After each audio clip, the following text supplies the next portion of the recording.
So John Sarlin of CNN spoke to a supporter of Andrew Yang. I think this was at an Andrew Yang event, but I'm not sure. Now, this guy was a Republican beforehand. I think he was a Trump voter as well. And this clip as to why he switched is really interesting. Yes, was. Now I'm a Yangocrat. But only for Andrew Yang. I'm only here on the Democratic side to vote for Andrew Yang because I would not give you 2 cents for an establishment Democrat, to be honest with you. That's just my opinion. But Andrew Yang makes so much sense. When Andrew Yang talks, you actually hear the solutions to the problems that got Donald Trump elected. You know, we all wanted Donald Trump to go in and we all wanted him to drain the swamp. We wanted him to be that larger-than-life outsider, WWE superstar. You know he was on WWE at one point in time, doing little bits with Vince McMahon. We all wanted him to be that guy, the outsider. But he's actually just the insider, you know? And the country's only gotten more and more divided. And then when you hear somebody talk like Andrew Yang and he says, you know what, guys, it's not immigration, it's automation. And you think, holy cow, you know what? At McDonald's, guess what? I don't even have to talk to anybody. They bring me my food to the table. I don't have to talk to anybody. You go into Walmart, one person is manning 20 registers because they're all self-checkout. It's automation that's taking away our jobs here in America. That's why Donald Trump won the Rust Belt. He went in like gangbusters and he was like, hey, we're going to bring all the jobs back. Guess what, y'all? We can't bring the jobs back because the robots have taken them. There's no bringing them back. So what we got to do is we got to get ahead of the curve. And Andrew Yang is the only one that's talking about it. So what would it do for you? What would you do with $1,000 a month? How would it change your life? You know, I think about that and you know, we pay bills just like we do now, you know, but I would actually be able to go get my oil changed instead of letting my car go 5,000 or 6,000 miles past the date where I was supposed to have my oil changed. I'd be able to actually go get a haircut instead of not being able to afford one. You know, it's the little things like that. All that $1,000 a month will go right back into the community. Man, we might buy some more crap off of Amazon. You know, he's going to get his cut. But the fact is, it's going to go to car repairs. It's going to go to pay for daycare. It's going to go to pay for food, the occasional night out. That video was awesome. That video is awesome. So, I mean, listen, this is why outsider candidates are so incredibly important. Because outsider candidates can actually offer real solutions. Whereas I think people who are part of the establishment and who are elites, they're usually so jaded by the system and so worn down by the system. And they've been implored all along to color within the lines and stay within the Overton window that's allowed of them, that their solutions are just non-solutions. They're tweaks around the edges. And they look at, you know, their campaigns and their proposals, and they think like, nah, I'm a serious candidate, yes. But there's a reason why, like, Andrew Yang is polling higher than Kamala Harris in California, her state. Why is that? Because agree with him or disagree with him, he has a very clear reason for running.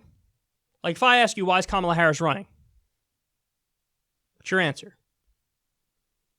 You don't have one, right? Like, what's her thing? What about Biden? What's his thing? What's the main reason he's running? You got nothing, right? Now, I ask you, why is Andrew Yang running? You immediately knew the answer. UBI. That's his main thing. That's not to say he doesn't, you know, have ideas on other policies, but his main thing, he has a reason, like this is his main reason for running, the thing he cares, deeply about. If I ask you, why is Tulsi running? You say foreign policy, right? Like, end the regime change wars. That's what she says all the time. Why is Bernie Sanders running? Medicare for all, bust up the establishment, you know, all different policies to ameliorate income inequality. So there's clear reasons why a lot of these people are running. But you'll notice the ones who have a reason are outsider candidates. They're people who are very critical of the political establishment and don't like the political establishment. And so they're bringing a fresh perspective to fix the country. Now, again, agree or disagree with Yang, you can't question his sincerity and his reasons for running and what he's fighting for, because you know what he's fighting for, because he tells you what he's fighting for. So let's go through some of what this guy said here. Immediately he says, I don't care at all about establishment Democrats, not interested at all. I mean, again, that should be, that's everybody who would actually swing an election is going to agree with what he just said right there. So in other words, the standard Democrats, they're not going to win elections because people look at them like they look at the standard Republicans. You're a status quo player. You're an insider. You ain't going to change anything. So I think that's really important because it lets everybody know, the people you need to win an election, they have no interest in the establishment. Then I like when he goes on to say it's not immigration, it's automation. One of the best parts of Andrew Yang's campaign is that he has driven home that narrative so thoroughly, and it has changed so many minds. There are people who were blaming immigrants for the place they were at in their lives, and then Andrew came around and gave them a different narrative. And that narrative struck home with a lot of these people who aren't bad people, but they needed it to be walked through it. Like, okay, listen, I know you're blaming immigrants for a lot of these problems, but let me explain to you why it's not the fault of the immigrants, and actually you have a lot more in common with the immigrant than you think you do. And that's what Andrew Yang did. He went out there and he said, it's not the immigrants, it's automation. Automation is taking people's jobs, and of course, automation is basically something to make more profits for the billionaire class, so they could cut costs for them and add more to the bottom line, and they destroy lives in the process. But Andrew Yang is getting them to focus on the fact that it's not immigrants. So xenophobia and bigotry is not going to solve any problems. It just, portrays you in a negative light for placing the blame in the wrong spot. And it's a positive thing to see that he's chipped away. In the same way that Bernie Sanders gets a lot of former Trump voters because he's a populist Democrat. Trump was pretending to be populist. He's not an actual populist in terms of what he's done. But in the same way that Bernie chips away at those Trump supporters, 2 times Obama voters who flip to Trump, they would flip back for Bernie, Yang does the same thing.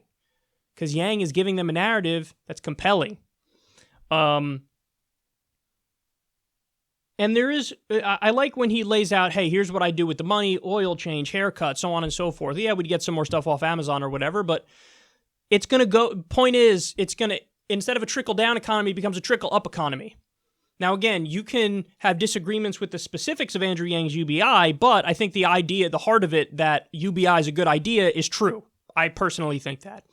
And the only part I disagree with this guy is where he says, we can't bring the jobs back. Well, in a very narrow way, you could say he's right. That narrow way being they won't literally be the exact same jobs that they were before. But I'm not as bearish on that. I think that you can bring many jobs back here with the proper policies, and you can bring new jobs to these regions that are hurting. I absolutely believe that. And I think that that's, one of the reasons why a Green New Deal is so important. Because even though, the media likes to focus on the green part of the Green New Deal, there's also a part in there that's the New Deal part. And the New Deal, implemented during the Great Depression to get people jobs and redistribute the wealth. There's a lot of that going on as well with the Green New Deal. You do it for green technology and renewable technology, clean energy, but you create millions of infrastructure jobs around the country at the same time. So that's something that would bring jobs to these regions that are struggling.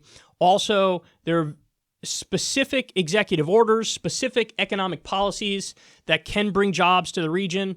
Namely, Bernie has said no company will get a federal contract from the U.S. government if they outsource jobs. Full stop.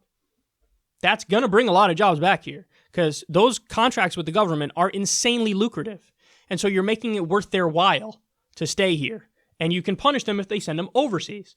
So, there are ways to actually bring jobs back. But I think that overall, the proper approach is to do a mix of these two things. So, yes, you have some policies like universal basic income, which, I like the Stephen Hawking idea, which honestly maybe even goes a little further than UBI, which is in this age of automation, why shouldn't you like each person is assigned a robot, a machine that does their work for them and they get paid as a result of it? I mean, we're going to have a crossroads at some point, and it's like, well, are we going to let the billionaires reap all the benefit of this new economy, or are we going to be reasonable about it and redistribute so that we don't have war? So, I support that idea, but we need that, and we need, at the same time, to also bring reasonable jobs back to the country in the regions that are hurting.